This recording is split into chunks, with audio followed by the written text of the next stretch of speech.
آج کی مجلس کا پہلا سوال یہ ہے کہ ایک صاحب نے ایک پوسٹ بھیجی ہے جس میں ایک روایت نقل کی گئی ہے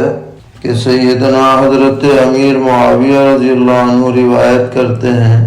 کہ ایک دن صحابہ کرام رضی اللہ عنہم جلسے کی صورت میں جمع تھے اور محفل میلاد منا رہے تھے، جس میں وہ اللہ تعالیٰ کی حمد و ثنا اور نبی اکرم علیہ السلام کی آمد کا تذکرہ کر رہے تھے اور اس پر اللہ کا شکر بجا لا رہے تھے۔ تو جب سرکار دو عالم صلی اللہ تعالیٰ علیہ وسلم تشریف لائے تو آپ نے اس مجلس کو بہت پسند فرمایا اور بشارت سنائی کہ حضرت جبرائیل علیہ السلام نے مجھے خبر دی ہے کہ اللہ تعالیٰ اس محفل پر فرشتوں میں فخر فرما رہے ہیں۔ اس پوسٹ میں نسائی شریف کا حوالہ دیا گیا ہے اور اس کا نمبر لکھا ہے حدیث کا 5331 اور اس کو صحیح حدیث قرار دے کر اس کو پھیلایا جا رہا ہے۔ تو سائل پوچھتے ہیں کہ اس روایت کی حقیقت کیا ہے، اس کی وضاحت فرمائیں۔ جواباً عرض ہے کہ نسائی شریف کی جس روایت کا حوالہ دیا گیا ہے وہ 5426 نمبر پر موجود ہے، لیکن اس کا مضمون وہ نہیں ہے جو سوال میں بیان ہوا ہے۔ اس کا مضمون یہ ہے کہ حضرت امیر معاویہ رضی اللہ عنہ فرماتے ہیں کہ ایک مرتبہ حضور اکرم علیہ السلام صحابہ کے ایک مجمع میں تشریف لائے تو آپ نے ان سے پوچھا کہ تم لوگ یہاں کیوں بیٹھے ہو؟ تو صحابہ نے عرض کیا کہ ہم یہاں بیٹھ کر اللہ تعالیٰ کا ذکر کر رہے ہیں اور دین اسلام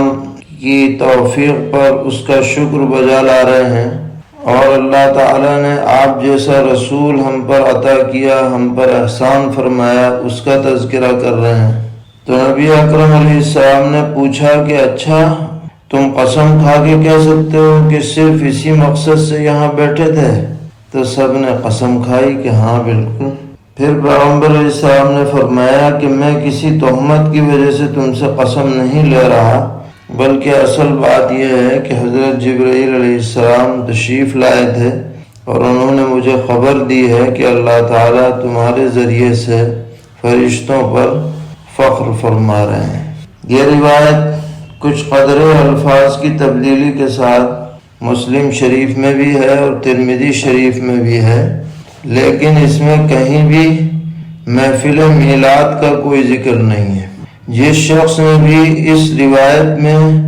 میلاد کی بات جوڑی ہے وہ بدترین خیانت کا مرتکب ہے اور حدیث کو اپنے مزعومہ غلط معنی پر محمول کرنے والا ہے۔ اس لیے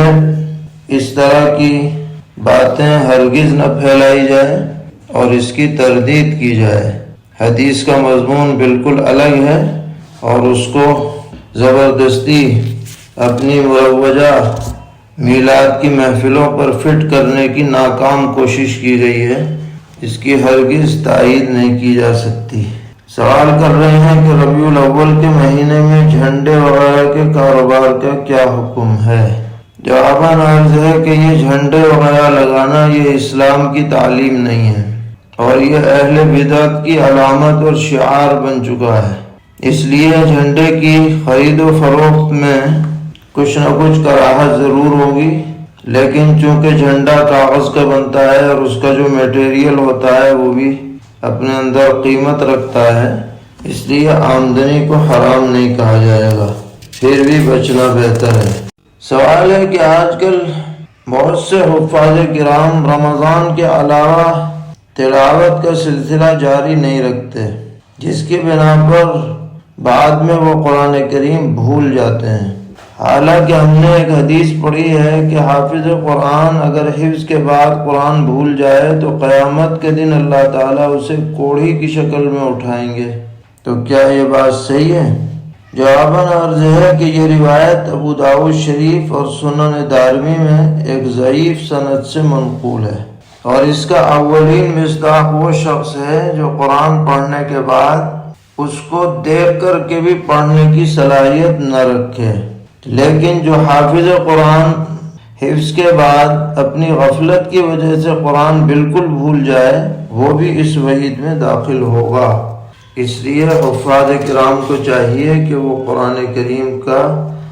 پڑھنے پڑھانے کا سلسلہ سال بھر جاری رکھیں، اور بہتر ہے کہ وہ روزانہ کچھ نہ کچھ سنایا کریں، لوگ نظام ایسا بنائیں، یا کم از کم جو سنن و نوافل ہیں اس میں پڑھا کریں تاکہ قرآن یاد رہے، صرف رمضانی حافظ بن کے نہ رہ جائیں۔